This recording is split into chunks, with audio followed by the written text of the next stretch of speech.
অনুশীলনী 9.1 ত্রিকোণমিতি। তো আমরা আগের ক্লাসে কত 7 কত পর্যন্ত আলোচনা করলাম, ক পর্যন্ত আলোচনা করছি। এবার খ 7 ক sec divided cos minus tan divided cot।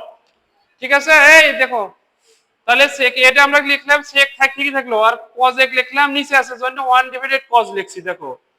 আর এটা tan উপরেরটা আছে লবেরটা, আর এটা লিখছি 1 ডিভাইডেড cot। তাহলে 1 ডিভাইডেড cos সমান কি sec, আর 1 ডিভাইডেড cot সমান কি tan। তাহলে sec ইনটু sec, তাহলে sec square, tan into tan, তাহলে tan স্কয়ার, দুটো ইনটু হলে a ইনটু a হলে কি হয় a স্কয়ার। একই জিনিস দুটো tan ইনটু tan স্কয়ার, তাহলে sec square minus tan square সমান 1। না বুঝার কি আছে, খুব সোজা সিম্পল।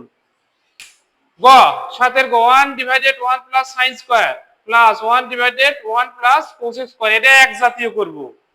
আমাদের সাইনের সাথে কার সম্পর্ক, সাইনের সাথে কোসেকের।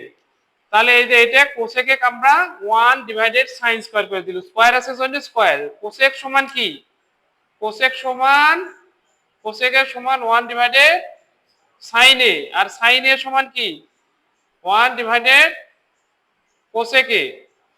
এটা কেউ যদি কোসেক বানায় তাও হবে।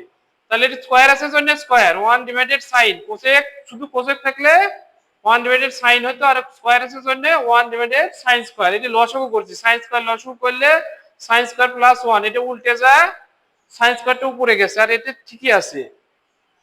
তো তাহলে 1 প্লাস sin স্কয়ার লসাগু হলে এটা 1 প্লাস sin স্কয়ার হয়, এটা একই জিনিস, লব হরে কেটে যায় 1 গ্রহণ করতে। তাহলে এটা আবার বলি, গ নাম্বার 7 গ অঙ্কটা ছিল 1 প্লাস